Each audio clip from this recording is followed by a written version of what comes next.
You know what I'm saying? So like, again, you're never going to outperform your own self-image. So let me ask you guys this. I'm going to ask y'all a question. I've taught my son to time block. It's a very powerful skill. If you don't know what that is, basically, when you look at how you plan your day the next day, you look at all the critical tasks you got to do, and you put those on your calendar first, and then you fill in the blanks with everything else. All right? He does that every day.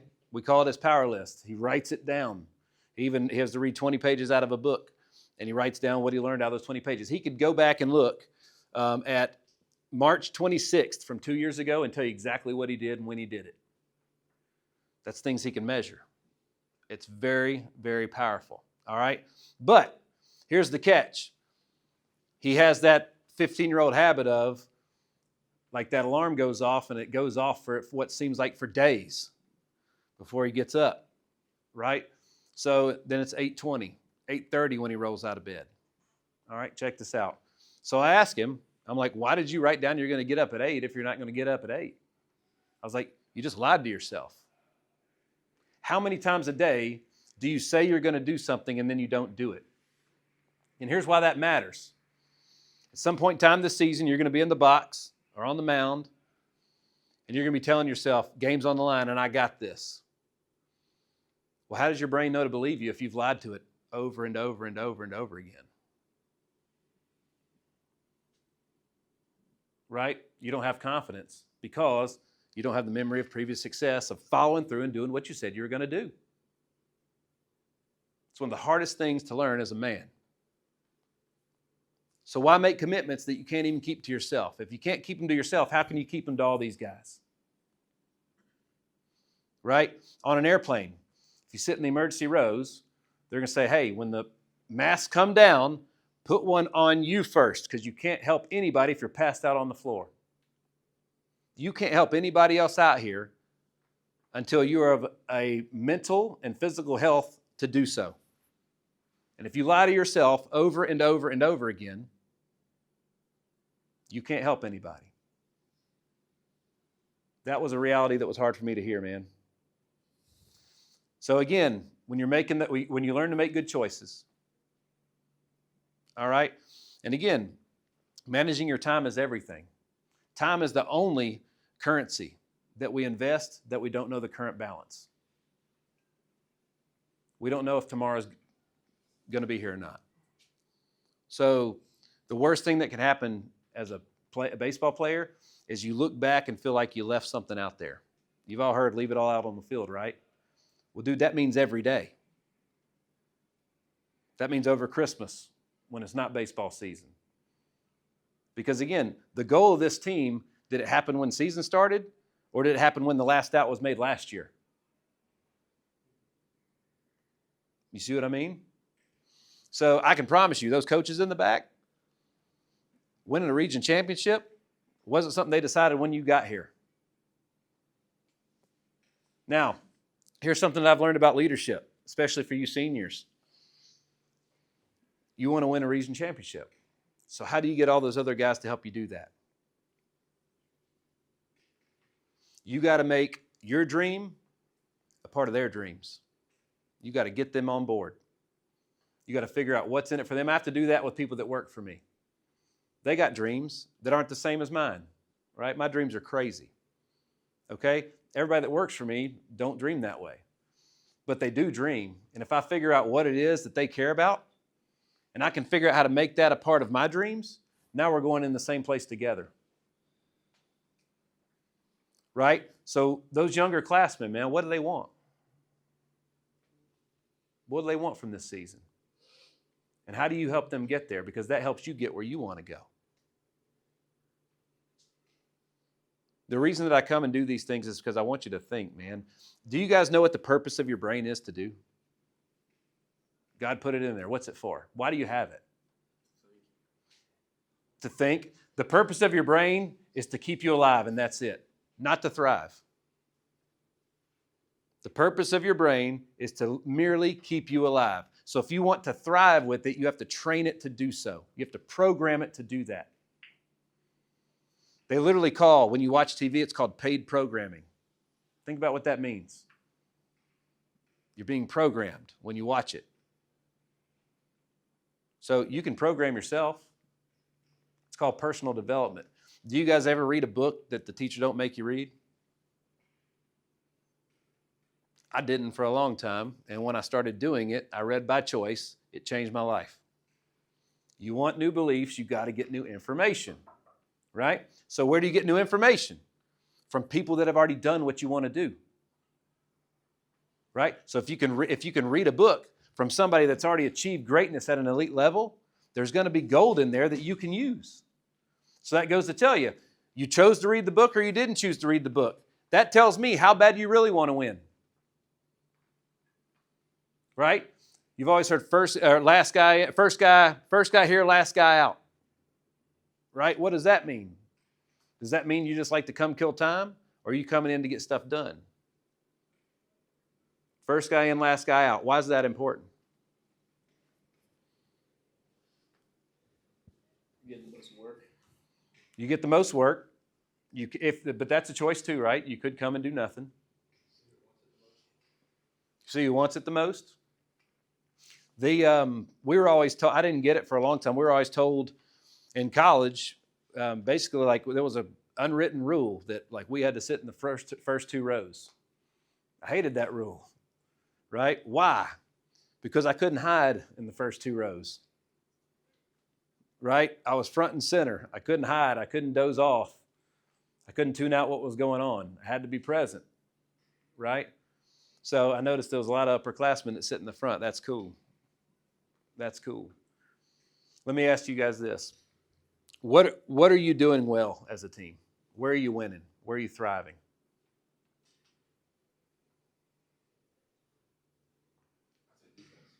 Defense? Not allowing runs? That's good. Culture's good? It feels good in here. That's why I came back. Right? I get to choose who I get to spend time with, and I like being around winners. Right? That's why I'm here. Right? You guys are winners. The question is do you know it every day? Right? Because how do you keep doubt out of your mind? How do you remove doubt? Success. Confidence. And confidence, how do you get good at confidence? You practice it, right? So this is a fun little fact. I firmly believe that like I'm a horse that you bet on because I'm going to win. But guys, I tell myself that at least 30, 40 times a day. Before I got out of the Jeep over here, Coach Curtis met me at the gate. I waved at him, driving up through. I told myself like 10 times in a row, I'm a horse you bet on. Right? Nobody's above it. Right?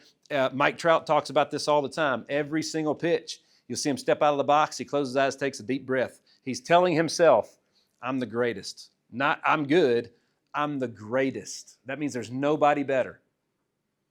And because he believes that, that's why he is so good. It's not by accident, right? Bring me some more questions. Seniors, get a question for me. Yes, sir. How did you go from playing baseball to getting into business? Great question. It was the worst 10 years of my life. It took me a long time to figure it out. And basically what it came down to was this, is I would go to concerts and see people on stage, and I thought, I can do that. I'd watch my pastor preach at church. I thought, I could do that. I saw all these people doing things that I could do, yet I wondered why they didn't just walk up to me and be like, hey, man, you want to come do this? I had to go earn it just like I did every spot on the baseball field. And for some reason, that didn't translate. I didn't get it. So what I had to figure out is what the reason that I was a sought out after baseball player is because of what I brought to the team. It's what I did for other people. And when I figured out how to apply that in business, right? When people say, hey, man, Nick, what do you do? I don't tell them what I do. I tell them what I do for other people. Right? Hi, I'm Nick Hyder. I'm breaking down the playbook of top performers so you can get to the next level too. I own multiple businesses. You won't hear about them all. They're boring. Right? But they all dumb down to one thing. Right? Breaking down the playbook of top performers so you can get to that next level too. Everything that I do is based around that. All right? I got asked, check this out. I hired a business coach. The first two questions they asked me were, what one-word problem do you solve better than everybody else? And I was like, I don't even know.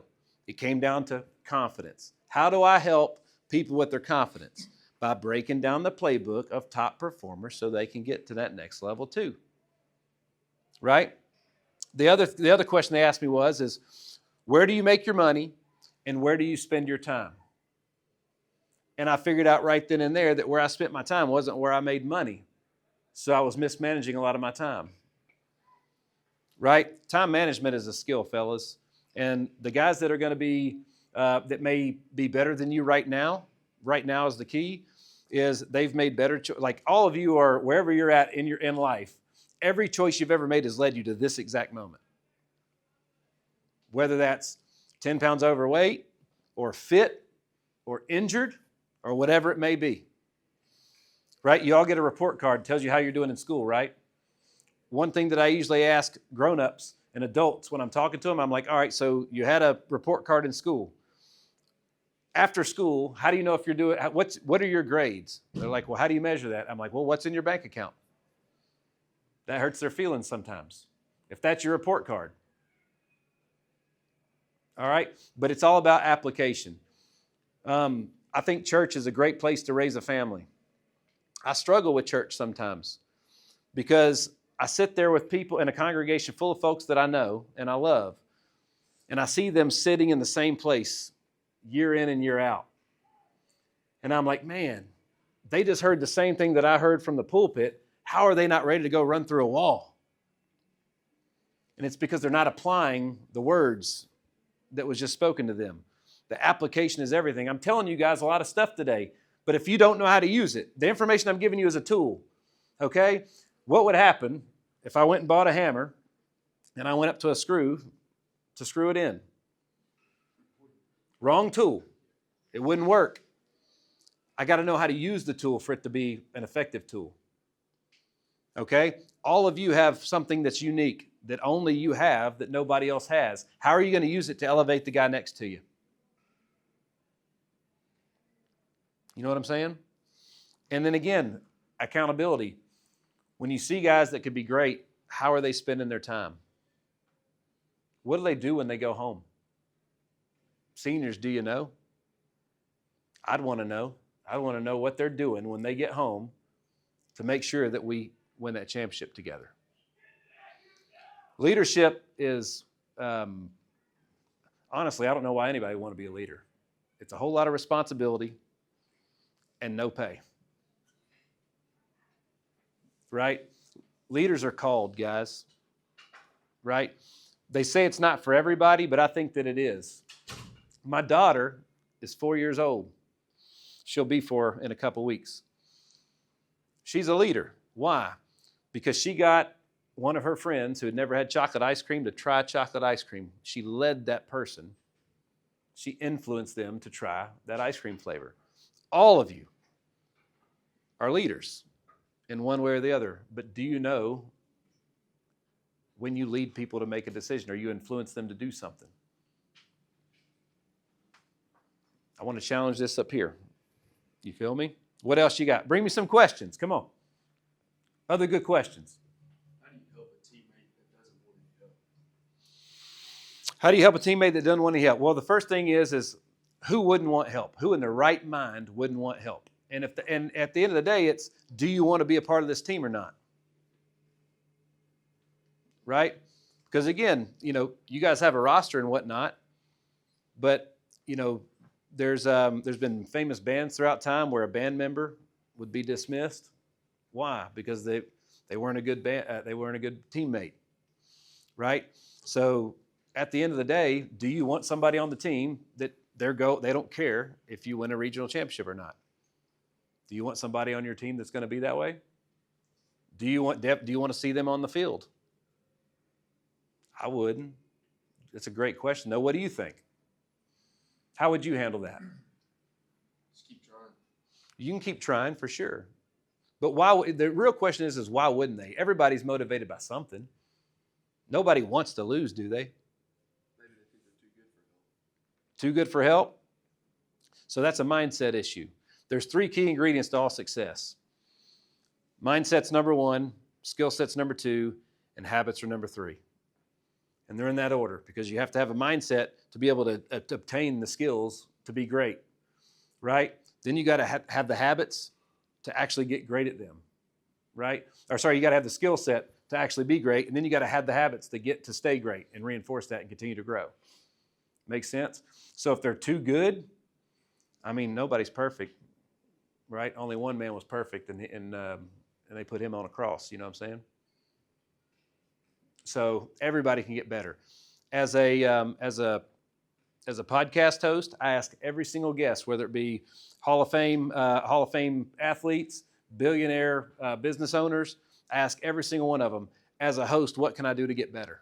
I want to know because I want to get better, right? So the person that don't want help, they're insecure at the end of the day. It's a mindset issue. They have fear of other people's opinions, okay? So that's what you got to attack first to get to the other issue.